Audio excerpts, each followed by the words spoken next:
Hello and welcome to PFF Fantasy Football Podcast. I'm your host, Ian Hart. It's happy Thursday. We got some fantasy football to talk about. Why the hell not? April 7th.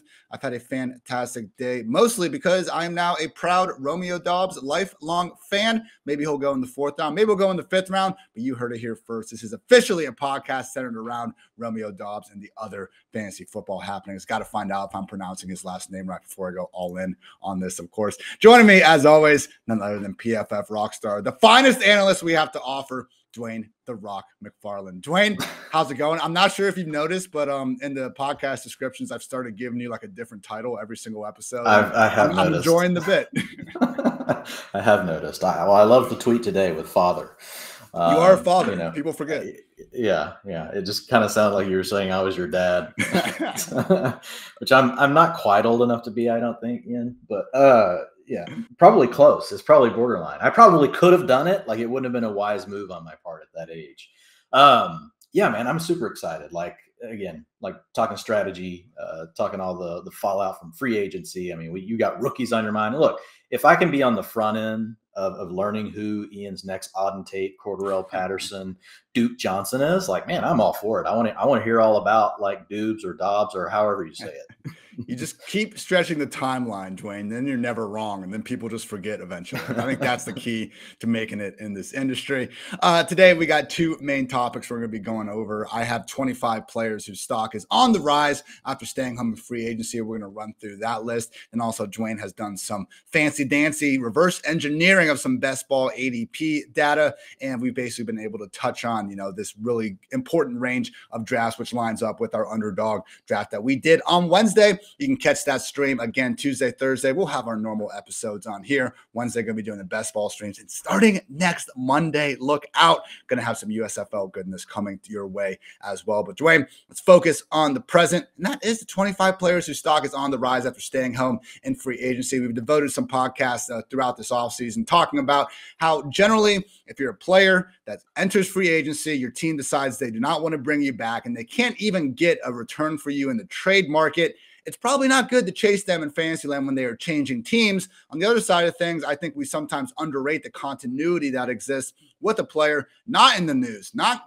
changing teams, just chilling, learning their offense, becoming a better football player for their existing squad throughout the winter and spring and summer. Maybe they don't get the same, mainstream media attention because, damn it, all these football fans, we cannot go a day without being obsessed with the sport, which is fine. I'm obsessed with it too. But like last week, we had a draft pick trade taking over Twitter for hours on end. Like, go out and touch some freaking grass, people. It's April. We don't need to be talking about how much of a genius Howie Roseman is after just a trade that we're not even going to know the results of for like 3 or 4 more years. Now that I got that off my chest, I want to focus on some players who haven't maybe been in the news as much, but because of moves their team has made, I do think their stock has been boosted in the first 2 months of the offseason. And Dwayne starts off with 2 players on the Buffalo Bills, Gabriel Davis and Devin Singletary. 2 guys that I think were both, or Singletary I think was a straddler, which, more and more, the more I use that adjective, the more it just sounds wrong to me. So maybe we should be looking at something else there. But Singletary is someone just where— use the word hedge. We'll be some— Straddler's much more fun, though. Like, Straddler's definitely more fun.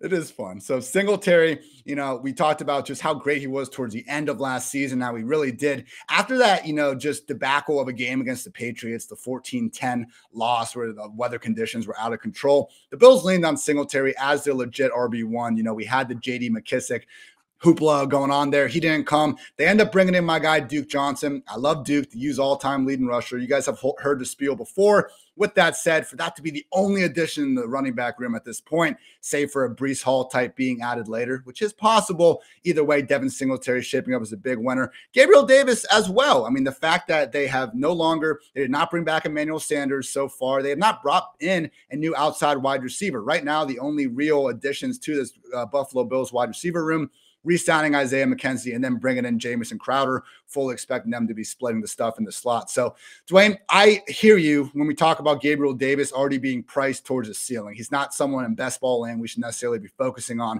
before the draft right now. But based on these moves so far, both Davis and Singletary looking like major winners with more condensed volume, I think, than we could have hoped for entering last season.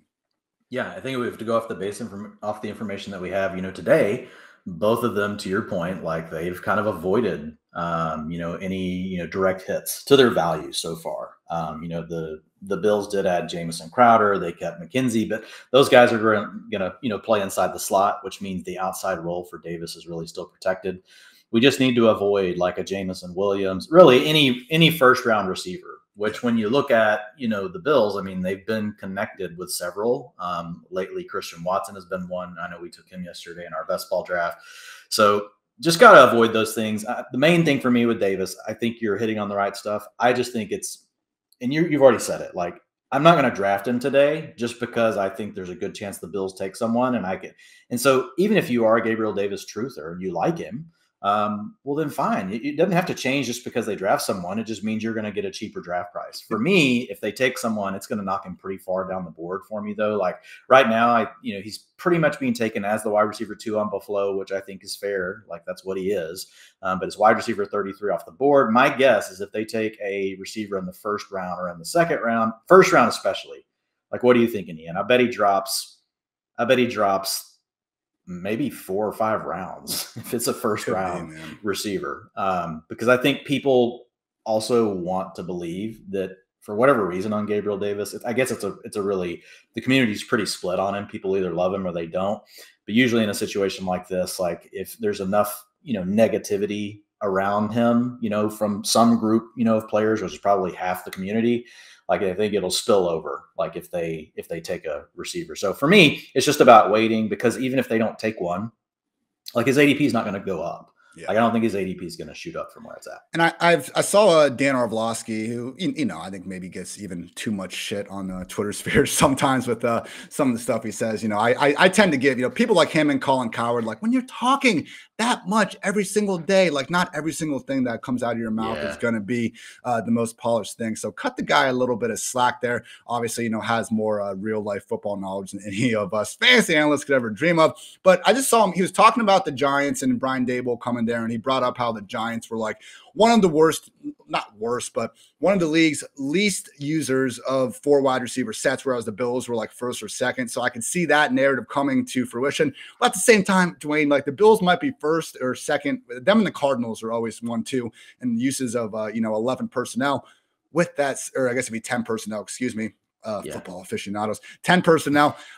With that in mind, easiest way, 4 receivers there in the top with the but it's still only like 6% of the total snaps. Like it's we can't. The main way to look at it can't have another wide receiver having at least 3. Yeah, you're right. Like it's not enough, because then like basically what you're like last year, the argument for taking Gabe Davis, and like say round 14, 15, 16 was, okay, yeah, he's the 10 personnel guy, but like, could he overtake Emmanuel Sanders? But at some point, because Emmanuel Sanders is so old, right? If you have a rookie come in that's a highly lauded first round pick, I think that's what's problematic. If it's a second round pick like Christian Watson, I don't know that I won't care as much. I'll probably then be hoping for a depressed value on Davis, but getting some exposure, because a guy like Watson would be a perfect example of someone that would be coming in, from a smaller school, could take him longer to develop. I could be wrong on that, right? That's kind of not everything we say is the best, a generic kind of narrative.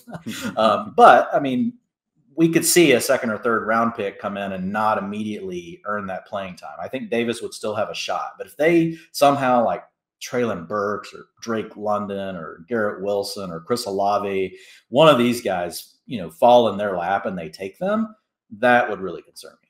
And truly has been impressive what Davis has done in just 2 years in the league, including playoffs. He is tied for 9th in receiving touchdowns, despite not even having this full-time role. Only guys with more receiving touchdowns over the last 2 years: Devontae Adams, Mike Evans, Tyreek Hill, Travis Kelce, Cooper Kupp, DK Metcalf, Adam Thielen, and teammate Stephon Diggs. Diggs has 20. Gabriel Davis has 18. Pretty damn good start to a career. He did kick up his targets per route run from 13% as a rookie to 18% last year, which is a pretty good number for someone with his average depth of target, which was a 14.5. He's more of an air yards guy. He's not going to probably be involved all over the field, but to your point, the big plays and the touchdowns, yards per route run, 1.62, definitely not elite, but like a step up from where he was as a rookie as a 1.29. So I think everything that when you look at Davis, like you can't say that he didn't improve. Like he did, he improved in every way.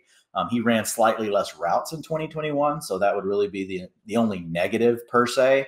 But as far as his underlying metrics, they did improve. So I think if you're looking for a positive narrative around him, and the PFF receiving grade also went from a 66.4 to 72.1. So I do believe that there are underlying reasons to still like Gabe Davis, even again, like if they take somebody in the second round. Still just 23 years of age. Best could certainly still be yet to come.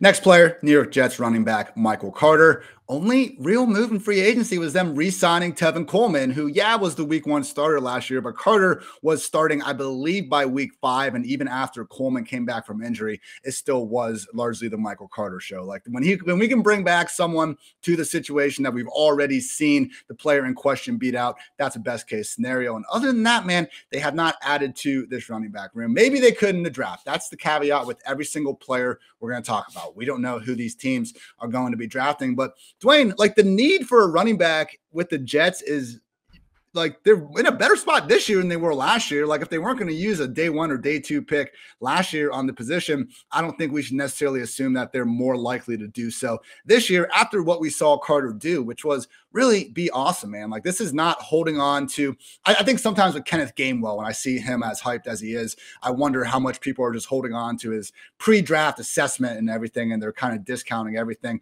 But Michael Carter, man, I get the 4th round draft capital, but when you were this freaking good as a rookie, I just think it makes sense for him to get more opportunity, and I have more confidence in the Jets trusting him.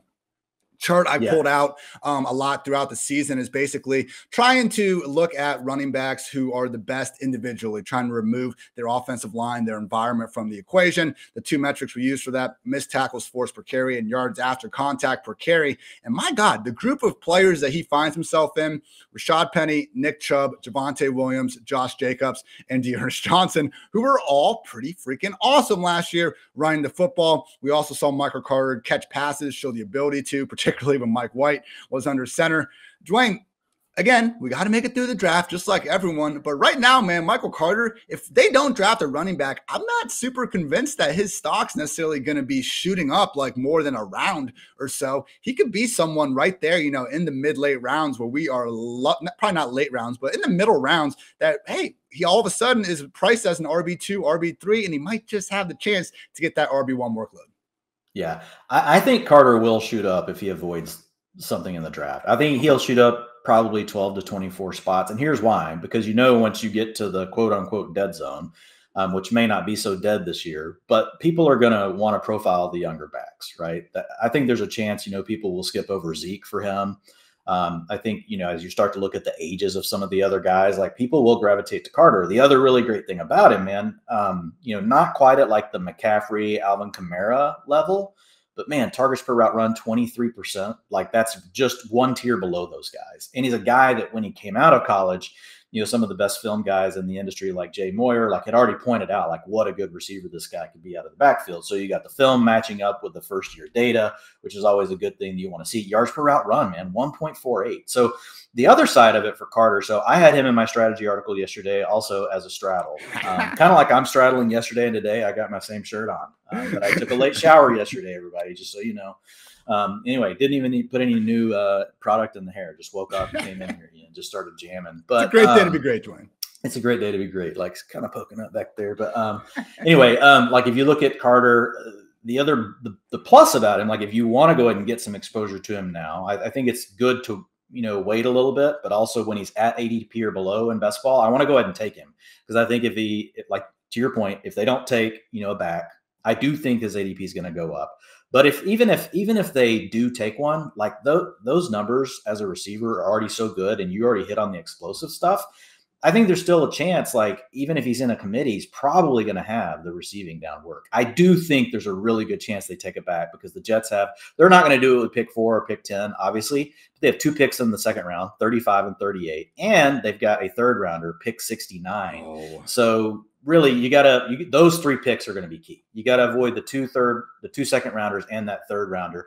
I could see them bringing someone in like a Zamir White, bringing in more of an early down kind of big guy that can come in and pound, work around the goal line, do that sort of thing. And then really let Carter kind of be like really more their speed / passing down back. which I think can still be productive if the Jets offense can take a step forward. But in the end of the day, like, let's say they do take it back and he falls to like 7th or 8th round, I'm still going to get exposure, man, because we want exposure to talented players. He's already checked all the boxes we want to see as far as talent goes. Yeah, he doesn't have that high, draft capital, but like, this is the profile of a player I'm still going to want exposure to, even if they take someone. Next up, Cleveland Browns tight end David Njoku. Still not in a great position. We've talked about him likely still having to split snaps with Harrison Bryant. Maybe there's even going to be a third party to rotate 3 tight ends like they did last year. But we have a franchise tag. We have, Njoku now doing April Fool's jokes about requesting a trade, which, again, kind of ironic because, like, you were seriously requesting a trade like multiple times over the past few years, dude. But on good terms with the Browns now. He got that 8-figure franchise tag. It seems like both sides working towards, a long-term deal. And Austin Hooper, one of the highest paid tight ends in the league, now resides in Tennessee with the Titans. So, Dwayne, like, I don't think Njoku, we've gone through our tight end ranks. I don't think either of us have him even in our top 15. He's still objectively in a better spot now with that financial contribution, with the tight end committee from 3 to 2, and with Deshaun Watson under center for, you would like to think, at least a handful of games, as early as 2022. So we got Amari Cooper in town, but there's a chance that David Njoku finishes as this offense's number 2 pass game option. It's a bit of a leap of faith. I mean, he's totaled only 82 targets in 29 games with Kevin Stefanski as the Browns head coach. He's still just 25, though. We've always loved the athletic profile here. I mean, seriously, like, you want to take a lonely fantasy analyst from 6 to midnight, show them this dude's player profiler page. Dwayne, I think Njoku is a perfectly fine target in that late round tight end range. He's not someone I'm going to rank, 12th or 13th to make sure I get. He's still in an objectively better spot than he was 2 months ago. Yeah, I think really it's just all about tiers, and he belongs in kind of, once you get past the tight end 1s and you get into the tight end 2s and you've kind of got a tier of upside guys based on traits, I think Njoku's there. We've talked about the issue being we could still very likely see Harrison Bryant, rotating in, former 4th round pick. We've seen them use him. But overall, to your point, like, he's like, it's been a positive offseason for him. Right now, you would have to argue he's either the 2nd or 3rd target on the team. To me, this is probably Amari Cooper's the one going to get 20 to 22% of the targets. And then you're going to have a bunch of guys like between 15 and 18%, Donovan Peoples-Jones, David Njoku, hell, probably Kareem Hunt, is going to have a shot at like 12 to 15% target share this season just because they're so limited. And they don't have really draft picks to do anything else with, but we could see one of those guys out of that group step up and really be the 2. To your point. And Amari's never been one to hog like 30%, right? Like, no. He's always been more of a 20 to 22% guy, probably all he is. So there's going to be plenty there for Njoku. It's just a matter of, when do they get Watson back, that sort of thing.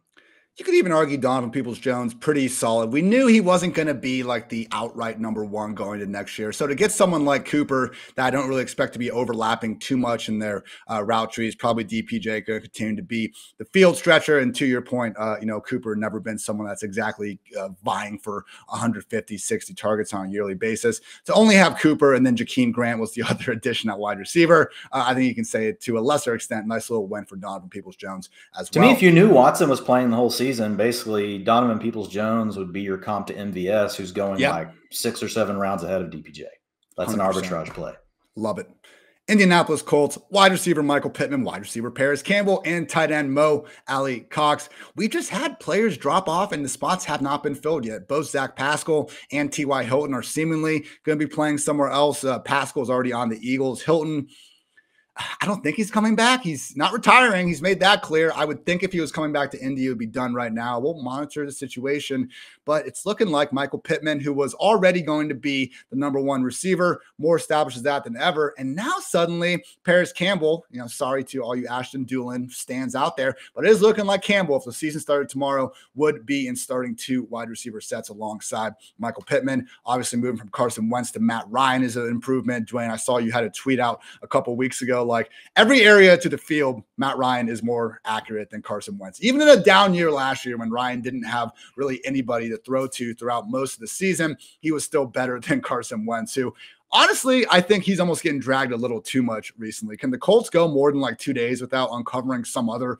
reason why they hated the guy? Like, he didn't kill anyone. I mean, like, I don't know that Carson. I'm not denying that I wasn't in the locker room. I have no idea how good of a teammate Carson Wentz is, but maybe we could spend our time, Seems like they would like him after what they were able to flip him for. I mean, considering, right? Like, come on, guys. Like, I know the Jaguars. I think they're just probably pinning the Jaguars game like completely on him. And you know what? When he loses to a fan base dressing up as clowns, that would be tough to get over. But basically, we got the quarterback upgrade. We've lost some of these like auxiliary wide receivers that were just kind of on silhouette. I don't even know how to say that word. We'll focus on using other vocabulary than that word. And then tight end Mo Alley Cox. We have Jack Doyle out of the picture. So Dwayne, basically, like Pascal and Hilton are gone. That's great news for projecting Paris Campbell. And without Jack Doyle, similar to what we just talked about in Cleveland, not a given that Mo Alley Cox is going to take over. I think Kylan Granson's probably going to still be fairly involved. But even if we can take the nightmare 3 tight end committee down to 2, it's a positive.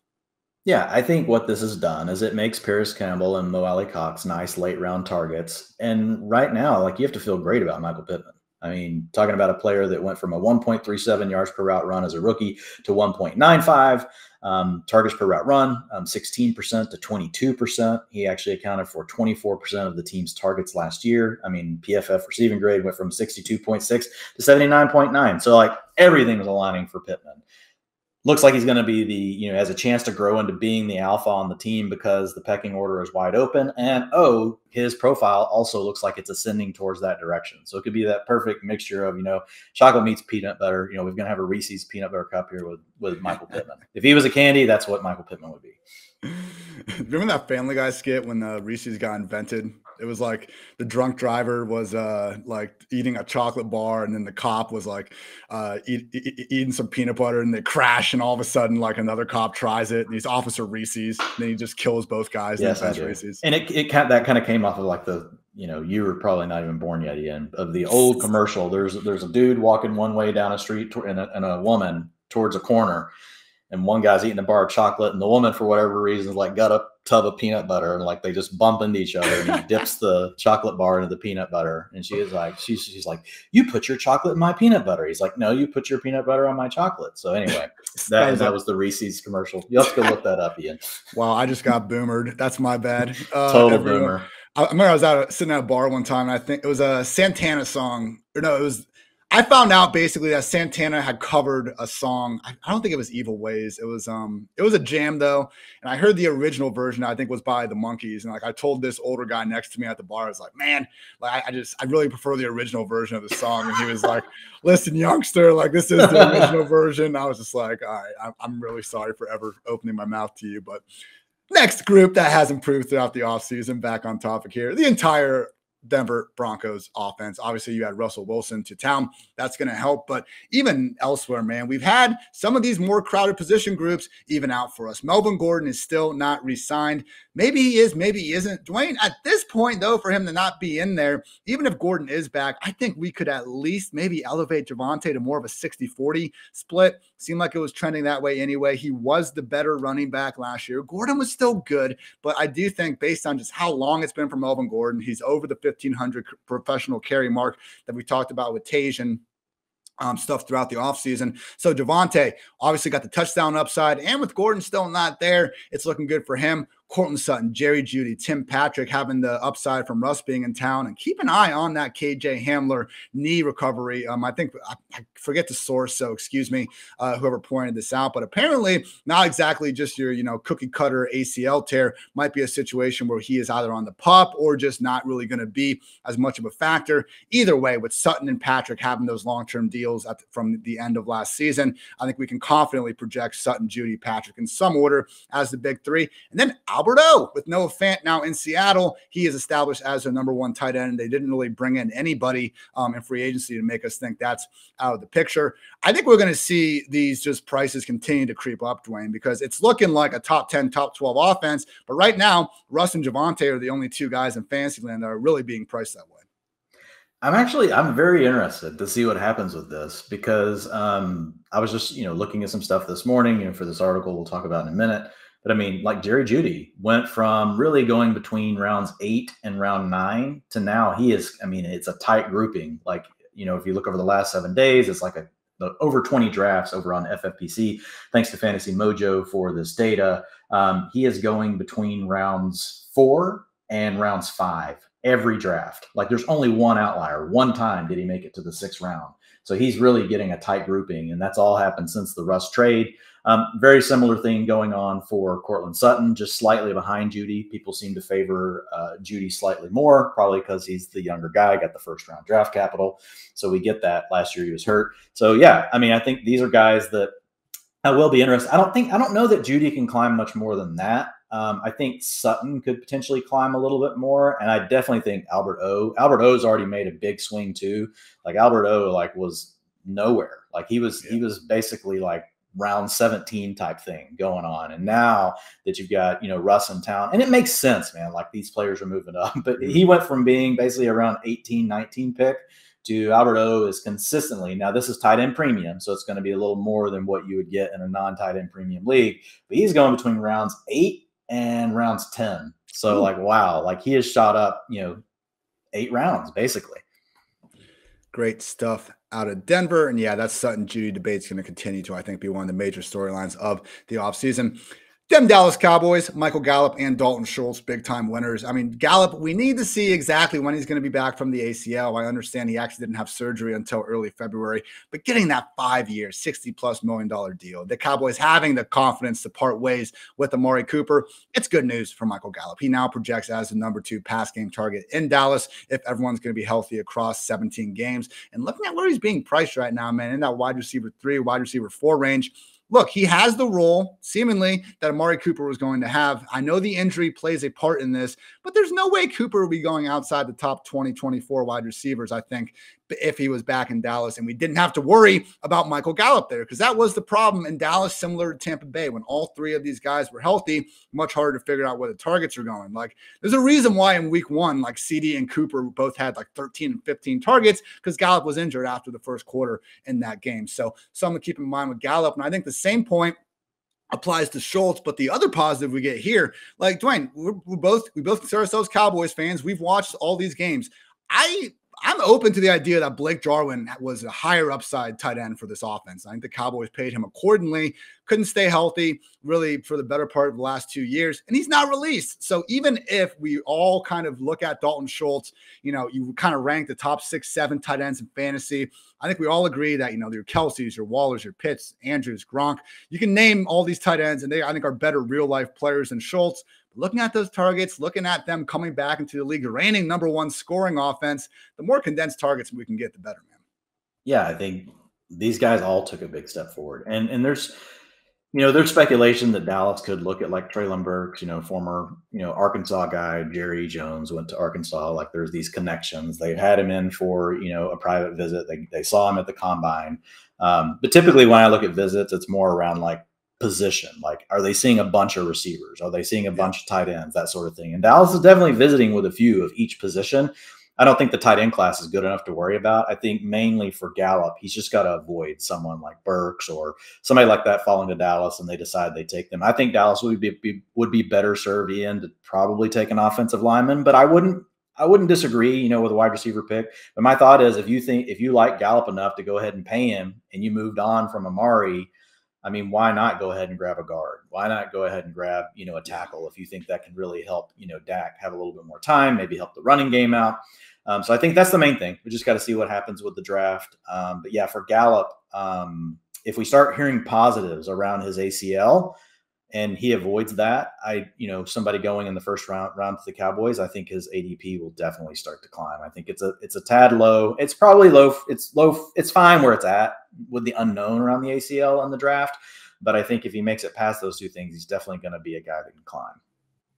Minnesota Vikings tight end Irv Smith, someone that I brought up plenty throughout this offseason, still just 23 years old, new offense with Kevin O'Connell coming from the Rams, where Tyler Higbee barely left the field. Irv's only problems in his short 3-year career was, 1, splitting time with Kyle Rudolph. And I always kind of comped it to the Dallas Goedert, Zach Ertz situation, where Rudolph and Ertz had kind of been there longer. They weren't playing bad by any stretch, and they were just still going to have that role, despite Goddard and Irv Smith arguably being the better, and not arguably, they were the younger, more athletic talents, during that point.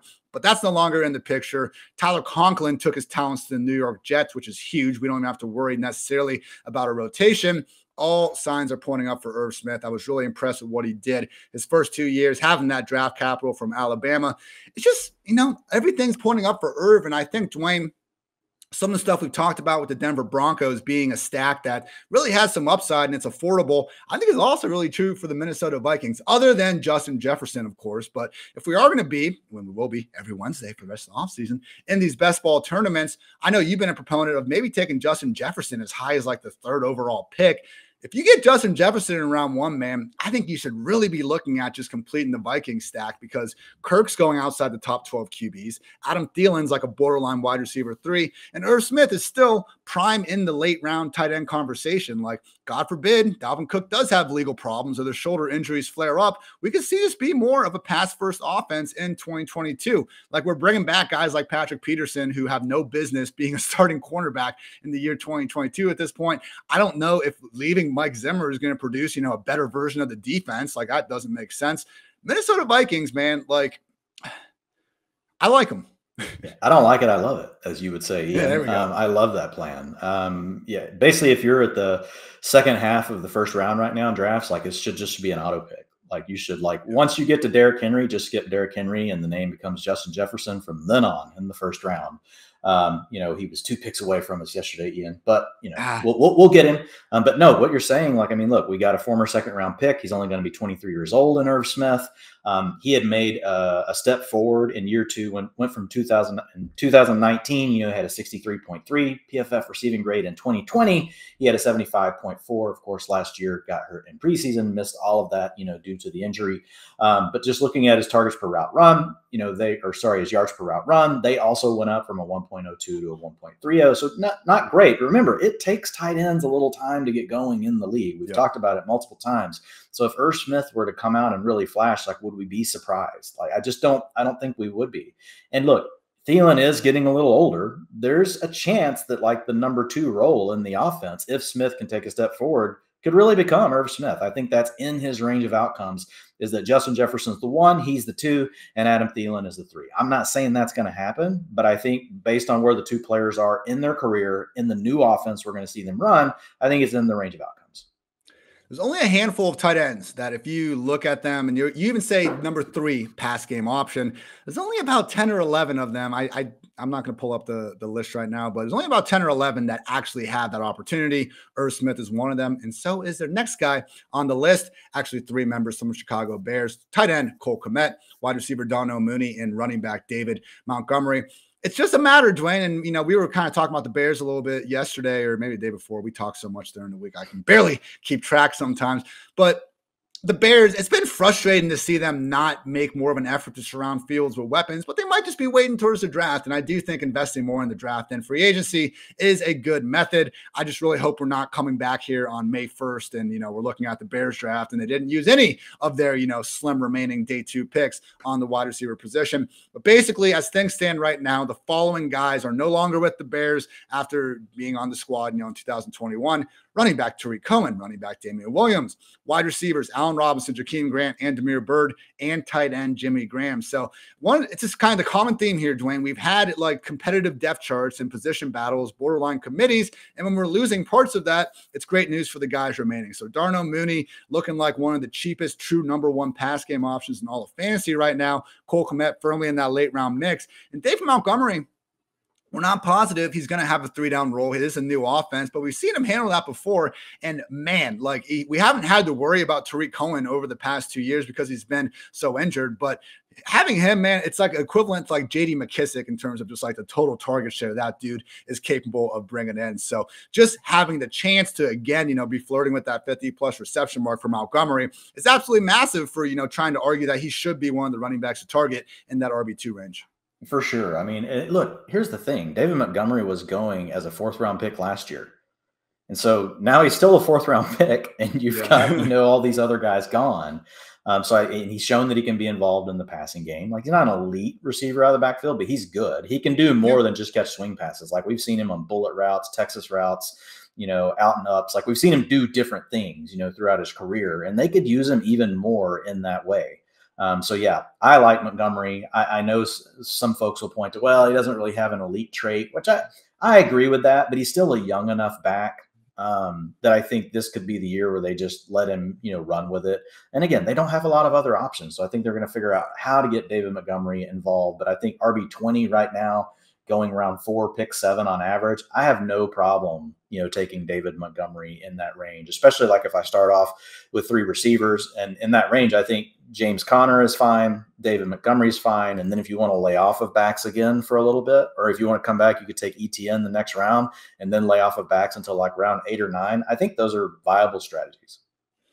Yeah, Montgomery, he's in the group with a lot of backs that I think we're more confident they're going to be in multi-back committees. Montgomery kind of sticks out as someone that might be able to succeed that. Why do they call it a Texas route, Dwayne? You're from Texas. You should know this. Just because it looks like the side of the state. It's an angle. Makes sense. I'm making it up on the way. I want to get to the bottom. Well, while you're talking, like, I will go ahead real quick and like just looking at Darnell Mooney, like he's a really interesting player too because he's still going. He's wide receiver 31, so people they're kind of like they're not sure if they want to be in on him or if they want to be out on him, in fantasy right now. But round 6, pick 12 right now, as the wide receiver 31 off the board over at FFPC.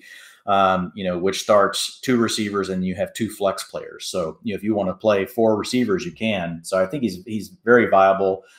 Yards per route run, targets per route run, even PFF receiving grade. He's checked the marks on all those things. The only thing really against Mooney, to be honest, is the fact that he wasn't taken high in the draft. Yeah. Did you figure it out?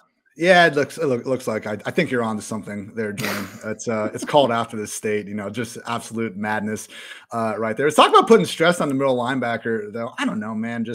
I played in this messed up defense in high school where it was like a 4-2-5, and they made me. I was our cat linebacker, so I had A to C gap or C to opposite A gap responsibility, but I also had to fucking carry the number 2 receiver on my side deep while playing, 4 yards off the line of scrimmage. So it's fine when the number 2 receiver is like a fullback in the I formation, but 2010, 2011, they start making the number 2 like a slot receiver. And hey, if we're in Central Ohio, that dude's like certainly probably going to be faster than me. So yeah, I hate I hate modern passing offenses, Dwayne. What can I say? Just let me go ram a fullback in the hole in ISO. That's all I want to do. You were a sub package guy, early downs.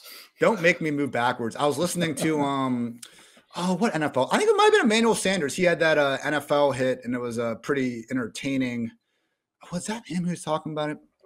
Someone was talking about how like Dan Marino, it was saying he'd throw like 60 plus touchdowns these days and all these quarterbacks. Basically, the argument was that offensive players from back in the day, they look at today's game and they're like, oh my God, Jerry Rice said he would double his career production. So he would have, because you can't touch him. You can't touch him now. The jams that they used to face and the penalties that were penalties, things that are called penalties, today, like were happening every single play multiple times on a play, and things a lot worse than what we call penalties today were happening on every single play. So yeah, what Michael Irvin and Jerry Rice and even Randy Moss, Chris Carter, all these guys, I'm with them. Like they totally, and look, but what's cool about it, it's opened up the game for more types of receivers to be viable in the league, because it's such a game of space. You can't touch the receiver in the first 5 yards. You can't grab onto them, all that. I mean, you can chuck them in the first 5 yards, but you can't grab them, so it's just it's opened the game up more. We can get different types of players on the field. And that's where a lot of the speed comes in. Those guys used to think about it, man. Like back in the day, like if you were a fast little slot receiver, like you were lucky to be drafted like in the 5th or 6th round. Just wasn't something you do. Now you could be a 2nd round pick. Dude, because like if you go over the middle, if the ball's just overthrown, it doesn't even hit your hand, like you're just getting your head taken off regardless, and people would just laugh about it. So I hear what the old timers are saying on offense, but it's just funny how it's the exact opposite on defense. Like I look at football now, and I never would I dream of acting like I was ever, a threat to even play like D1 or anything like that. But my point is, like a slow linebacker who would now have to like deal with the modern passing game would be an absolute nightmare. Like who was that linebacker for the Steelers in the 90s that was just like a freaking tank in the middle? I think he like was number 90 something, like Jack Lambert. No, it wasn't Jack Lambert. It was in the 90s, but I don't know. Like 90s. Oh yeah. Oh man, keep going. You telling me that dude's going to be carrying like Kyle Pitts down the seam? Yeah, all those old 3-4 linebackers. Yes. Yeah. They were all huge. Was it Lloyd? A different game. I think it was yes. Lloyd. That's it. What a freaking monster. So shout out Lloyd.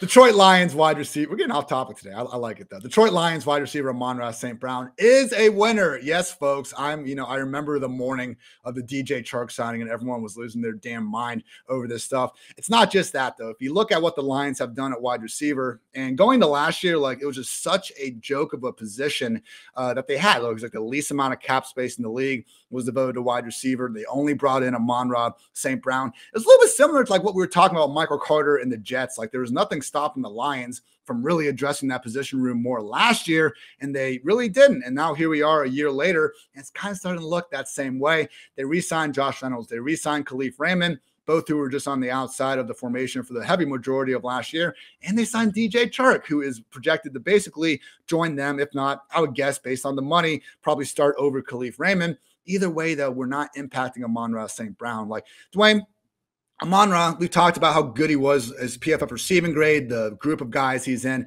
It's not like that we were going to be completely out on Amon-Ra St. Brown, even if they had added more, higher end receivers to the group. But at this point, we're only probably looking at them, bringing in like maybe a day 2 guy, because we know it's not going to be a wide receiver at pick number 2 or anything. They could always trade down a little bit. But at this point in time, I'm not even sure what wide receiver they could add where we'd have to like significantly drop Amon-Ra St. Brown. He's a low end wide receiver too. I don't expect him to catch 8 balls every single week. He doesn't have to. We'll take 5 or 6. That's the best part. Jared Goff's still under center. That's the best part. Anytime you want to talk, Amon-Ra, people are like, no way he can do what he did last year. And the first thing is like, nobody's saying the guy's going to catch 8 balls a game. Like, come on, like we're not even. Is he going to be the number overall? Is he going to be the overall wide receiver 2 the entire season? No, but that's okay. Yeah, but you know what? Hey, the upside is definitely there. Like you just go on a run where you're getting 30% of the targets every single week down the stretch. You're a top 6 fantasy player pretty much that whole time. Like, look, I mean, it definitely had my attention. The thing with St. Brown, to your point, like he's just slipped a little bit in ADP. Since the DJ Chark signing. He's one of these guys that has a wider range on him.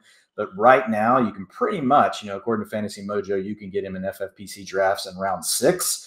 And sometimes now he's dropping down to round 7. Whereas before the DJ Chark signing, you were having to take him sometimes in round 4, but most typically going in round 5. Absolutely sexy. And I have here on the screen showing Dwayne's fabulous article analyzing historical rookie PFF receiving grades. And yeah, I mean, the list of rookies to have a grade of 75 plus from 2011, 2019, OBJ, Terry McLaurin, Michael Thomas, Mike Evans, Keenan Allen, AJ Brown, Tyreek Hill, Doug Baldwin, Chris Godwin, Cooper Kupp, Stephon Diggs, Juju Smith-Schuster, Jarvis Landry, Hunter Renfrow, Tyler Lockett, and AJ Green. There is not a miss on there, man. I'm not going to bet on Amon-Ra St. Brown being a miss. This is great. This is like the opposite of all those terrible, like you see 20 terrible receivers in Devontae Adams, and you're like, oh, well, maybe this rookie receiver will be Devontae. Like, it's the opposite of that. We don't need to overthink this. And the beauty is it worked. Didn't matter about draft capital. Didn't matter where they were drafted. The other thing I loved about it is the fact that it identified players that didn't even get enough playing time to really like score a ton of fantasy points in their rookie year. So it's one of the coolest things that I've seen this offseason.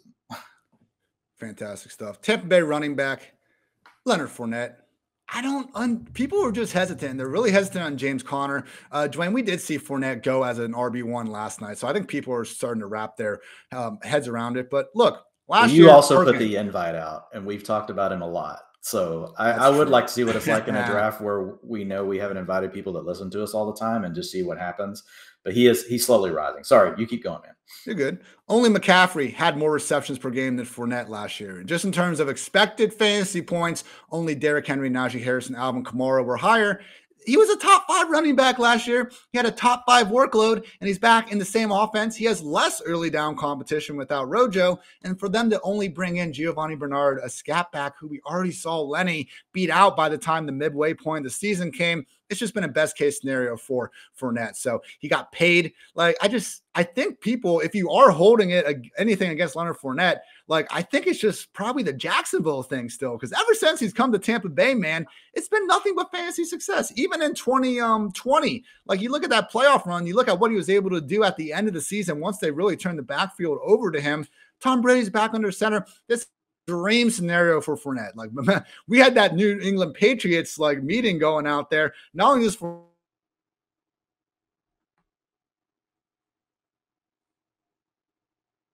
RB6 right now, you could argue that he could be up there in the top 3 potentially. Yeah, I mean, he was one of the only guys, one of, I think, 5 Ian last year to score 18 or more points per game in fantasy, as far as running backs in a PPR format. And so when we look, and he finished his RB6 on the season after missing time. So yeah, what more do we want? Yeah, there's upside for Fournette. Like all he has to do is avoid, like, the big, if whatever reason, like the Bucks were to take Breece Hall, at the end of the first round. I don't think they're going to do that. Mel Kiper's mocked that in his most recent mock. But I don't know how plugged in Mel is these days. I haven't seen anybody else do that. But yeah, man, for me with Fournette, I think he's going to be fine. And the beauty, they did re-sign Gio, but he took the passing down role over from Gio last year. It wasn't just because Gio got hurt. He basically just kind of said, okay, Gio, like, just that's nice, but you can just go sit down because I can handle all this. And even in the games where Gio was involved, I think I mentioned this yesterday, or like you said, I don't know when. So one of these days, even in the games where Gio was involved and getting out there on some of the passing downs, Fournette, like even when he was in that 55 to 65% snap range, which is solid, but not his 80% weeks that he had at the end, he was still finishing, man, inside the top 24 running backs every week, because he was still getting involved in the passing game, still a big threat to score touchdowns because he's in such a good offense. So yeah, I love Fournette. Like if he got up into the second round, I wouldn't want to take Fournette as much. I would then want to definitely limit exposure. But as long as he stays at the end of the third, early fourth round, like I think he's somebody it's just tough, man, to pass on him. There's just too many things that add up for Leonard Fournette in 2022. Only 6 running backs actually did average at least 4 receptions per game. McCaffrey, Fournette, DeAndre Swift, Austin Eckler, Najee Harris, James White. One more running back did reach that mark only when the team's other running back was out of the picture. I'm, of course, talking about James Conner when Chase Edmonds was hurt. It was just incredible what he did without Edmonds in the picture. Even with Edmonds in the picture, man, overall PPR RB5 on the season, and we were just seeing, nothing but RB1 goodness when Edmonds was missing time with that high ankle sprain. So Conner is right there for Fournette as someone that we saw ball out last year. They had the exact sort of every down role. We've seen this same offense give them that every down role, and for some reason, folks just seem to be hesitant on still treating him as the RB1 that all the numbers say that he is. I understand taking your Justin Jeffersons, your, even like your AJ Browns of the world before James Conner. I'm not going to disagree with you there. But again, let's not hold like some problems that happened in Pittsburgh against James Conner, who got paid and is back in this likely high. Dude, right now, you can go ahead and add T. Higgins to that list. You could take 3 receivers and then take James Conner. Sure. Like, I mean, it's like ridiculous. To me, yeah. And I get it. People that point to, well, he didn't do anything special. But again, like he's done it before. And he's not anywhere near like the 1,500 carry mark that we're so worried about. We may have a different conversation next year, but I think for this year, Fournette and Conner are both safe. 3 more players. Arizona Cardinals teammate Rondale Moore, someone that Dwayne and I have talked about at length throughout this offseason. His ADP hasn't really changed right now. He's still going in that end of the wide receiver 4 range to even wide receiver 5. I think some people that are kind of catching on will hopefully be moving him up because he's in a very similar situation as Gabriel Davis, where we're going to see him now presumably starting even in like 2 wide receivers, probably 3, but when the hell the Cardinals ever use only 2 wide receivers? So it's a moot point. But Gabriel Davis already has the boost in ADP, and I don't think Rondale has gotten that just yet. Like last year, he was the number 5 pass game option more weeks than not, behind Hopkins, AJ Green, Christian Kirk, and Zach Ertz. Even the running backs sometimes worked ahead of Rondale. Now we have no AJ Green. We have no Christian Kirk. We have no Chase Edmonds. That's huge, man. We could even see Rondale getting more snaps in the backfield, which is something that has happened briefly and Kingsbury has talked about. So say what you want about Cliff Kingsbury. Fake sharp. That's fine. I'm not anointing him or crowning his ass or anything like that. But he's not exactly a liar from what he tells the media in terms of his wide receivers. Last year after the draft, he talked about how they had Hopkins and they had AJ Green. Rondale was kind of in the mix with Christian Kirk and the other guys. Was that a smart move? I don't think so. I think Rondale Moore would have been better off playing ahead of AJ Green. But Cliff at least told us that. Now this offseason, he's telling us that Rondale should be there in the slot and starting in a much bigger role. So same price, Dwayne, for someone that's now going to be presumably number 2, worst case number 3 pass game option. Sign me up for all the Rondale Moore. I'm not sure if there was a player I was more pissed that we didn't get in the best ball draft last night. Yeah, I don't. I don't see a scenario where Rondell Moore doesn't move up in ADP, Right. even if the Cardinals spend an early pick on receiver with all the guys that are gone. Like, he's a second-year guy, which we've talked about in the past. You know, I've got an article up on PFF where you can look at, you know, we use old FFPC from Fantasy Mojo, use draft trends to look at the types of players that move up. Wide receiver, you know, second-year wide receivers are one of the main groups of players that just move up through draft season. So by the nature of being one of those alone and having, you know, draft capital second round, and then we're going to get to projection season, Ian. Like, once the draft is done, all the analysts are all going to do their projections. And guess what? Rondell Moore is either going to be the number 2 or number 3 target everybody's going to project. So then they're going to move him up their rankings. And then everyone's going to be reading those rankings. You know, so I just feel like it's going to be really tough. And we got Cliff Kingsbury already coming out, like you mentioned, and saying that he's going to play the Christian Kirk role. I mean, that's enough by itself to light the fire. So you got the coach already talking about, you know, the kind of stuff that fantasy community loves to hear. You got a second-year player, which we know is going to move up anyway.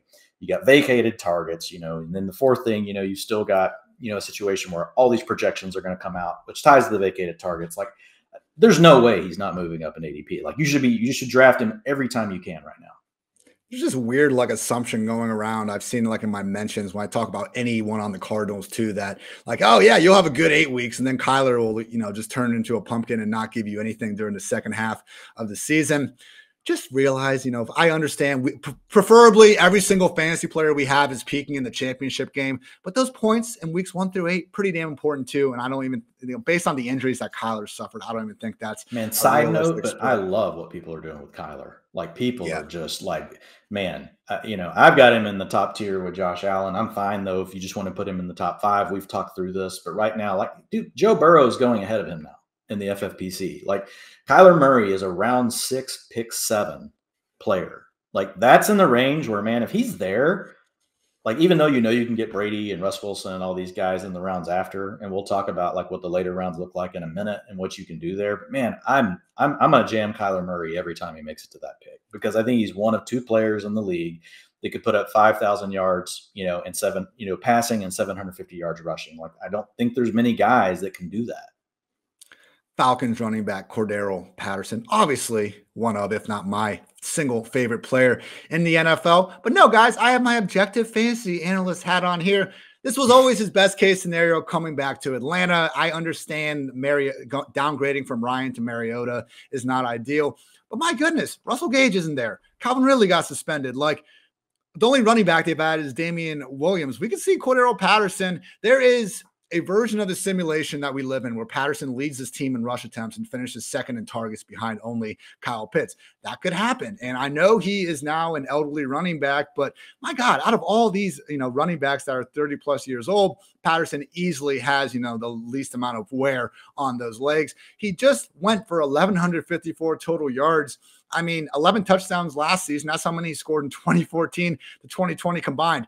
I would be all over fading him if he went to a different team, but he's back with the one team that we've seen give him this featured role. We have the Atlanta Falcons Twitter account unironically sending out pictures of Cordarrelle Patterson like the biggest guy walking out onto the field. He is like their team, right? He is their offense right now. And it's ridiculous that this is the world we're living in, but it is, Dwayne. He just got paid $10 million. I'm not worried about Damian Williams. I think he's more of a factor for Mike Davis to worry about some of the early down stuff.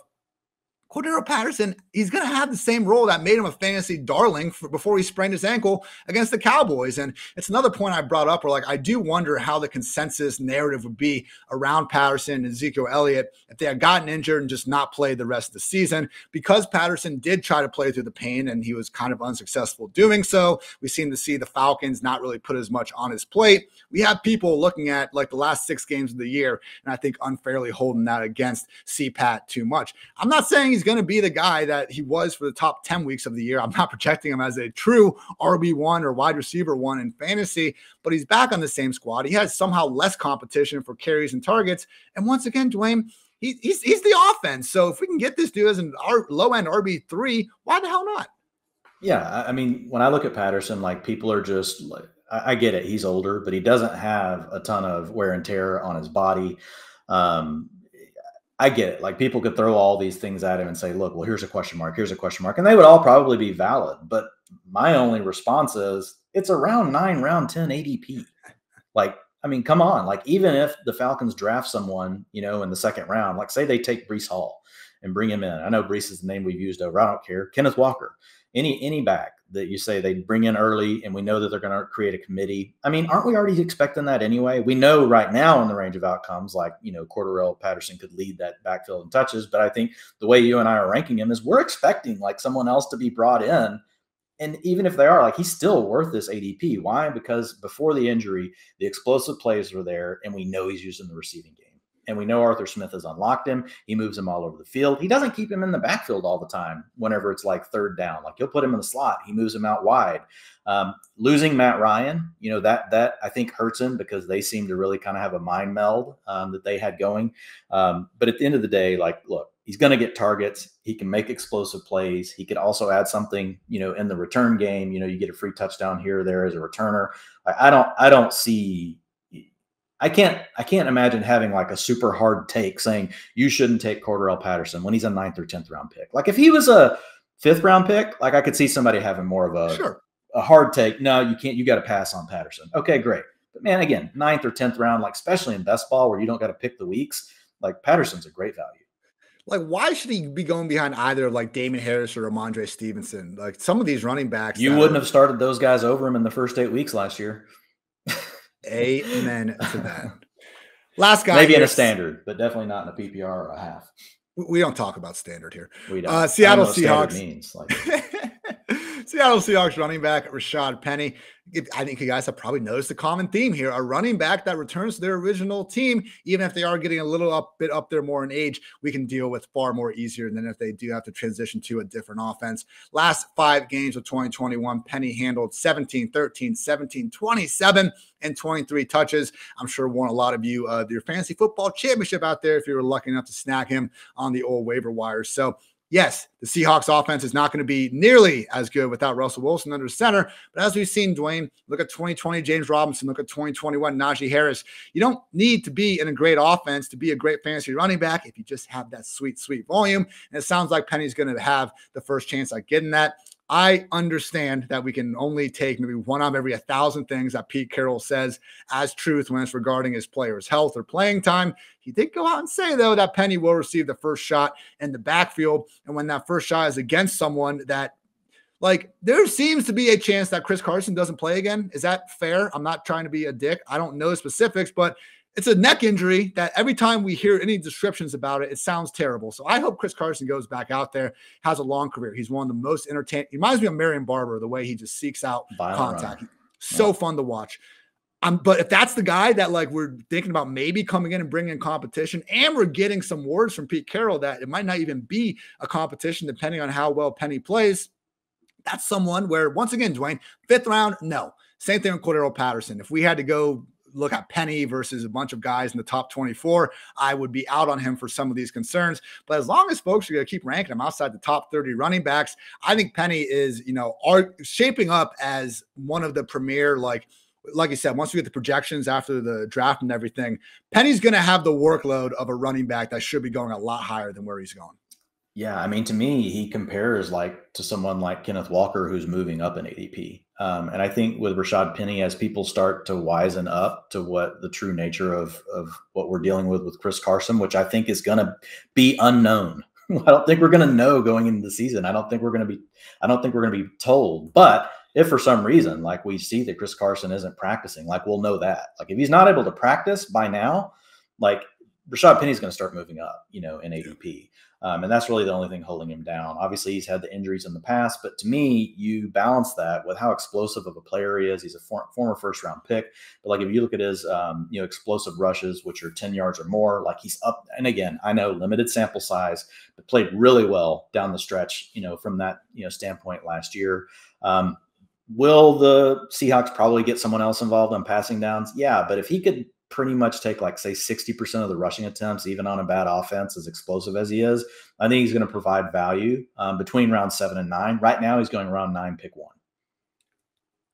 All the Rashad Penny got some highlights playing, okay, I know the Houston Texans didn't have the best run defense in the league, but some of these, like you said, man, explosive runs Penny put together, it certainly gives you more Like, he's not just a volume guy that we're hoping for. I think he's actually been good during his time in the league. Unfortunately, injuries robbed him of the chance to really cash in on that first round draft capital. And, we saw Chris Carson, I think, be good enough to hold him off for a long time as well. So 25. The way I think about all these players real quick, Ian, is like at the very top of the draft, what you should be drafting is like where we know we've got the elite talent and it's matching up with opportunity. They have both. Then as you go down the draft, like you really start running into, okay, players that may be more, I don't know, average to above average in talent, but we know they're going to have opportunity. You're making decisions between those types of players and players where we have more question about their opportunity, but we know that they have the underlying traits, they have the talent. And so really Penny fits like in that last bucket in my mind. Like we have some questions about what's going to happen with him, but there is a path that he could take. And I think we probably both agree, like if he's healthy, I think he's the better option than Chris Carson. And so like he's kind of the opposite of, and I'm not using this to bang on James Conner. Like we like James Conner. He's an above average back though. Like if James Conner was in a total separate situation, like we wouldn't like him as much. We like him because of where he's at with the Cardinals. We've seen him produce there, and that works out really well for Conner. So I think that's the thing you got to think through. It's really hard. Like, and I hear people poke holes in all these things. I'm like, well, you do realize like once you get to the 8th and 9th round, the guys that are getting both of those things, guaranteed volume and they're super talented, they're not there anymore. They're all gone. So you're making one bet or the other. Like you're either betting on the talent to rise or you're going to make a bet on the opportunity. And that's really up to you as the drafter. And I think the third factor you can put in there is like the overall upside of the offense they're in, which, Seattle Seahawks, I get it. We're not, exactly jumping through hoops trying to get exposure to that offense. But again, in the 9th and 10th round, we can look past that a little bit when we are checking those other boxes. So that's like the quality of opportunity. Can you get opportunity, the quality of opportunity, and then the player's talent? It's those three things. Absolutely. Again, that was 25 players whose stock is on the rise after staying home in free agency. You can check that out on pff.com. That article is free, but we do have some blocked article content out there, some rankings, some behind the paywall stuff. And I invite you to check that out using code fantasy to get 25% off any PFF subscription. Again, all that locked article content, our NFL draft guide done by Mike Renner, completely unlocked mock draft simulator, fully equipped with player trades now, 2022 free agent rankings, down and grades from the entire 2021 season, all that and so much more. Support the pod and use promo code FANTASY for 25% off any sub. And also shout out to our fine sponsors over at Manscaped. The only true guaranteed quality pickup this season is Manscaped, the leaders in below the waist grooming. The Manscaped Performance Package 4.0, your skill position will be sleek and smooth enough for a sub 4340. Support us and head to manscaped.com and use the exclusive code PFF at checkout for 20% off and free shipping. That's 20% off with free shipping at manscaped.com, and use code PFF. Turn your Mr. Irrelevant to a first round pick with Manscaped. Dwayne, I'm long-winded. I know that was probably supposed to go 30 minutes, and we're going to spend the next 30 on what you're talking about. You just want to push out to Tuesday? Is that cool? Yeah, we can come back to it. I'll give it a teaser so folks can, if you want to go check it out tomorrow, it'll be up on the site. But essentially, it's really about looking at where do we think, there's value later in the draft. And I'm pretty much focusing not way later because we need the rookies and all those sort of things, to shake out. So when I say way later, I'm not necessarily looking at like round 18, stuff like that. I'm really looking at, okay, in like the mid rounds 5, 6, 7, and then, the mid to late 7, 8, 9, 10, 11, those rounds, like what are the positions that we're the most comfortable with? Like meaning, hey, if I waited on quarterback, like how long could I wait? If I waited on my tight end 1, how long could I wait?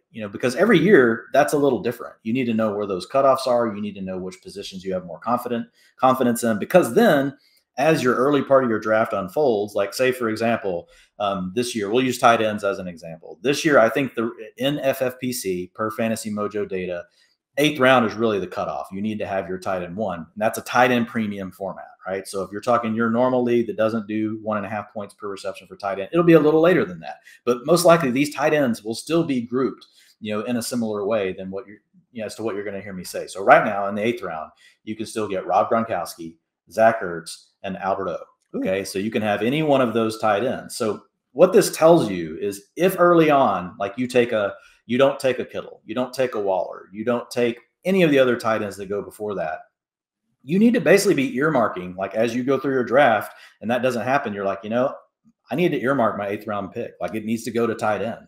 Unless you're comfortable, you want to roll David Njoku out there as your tight end 1.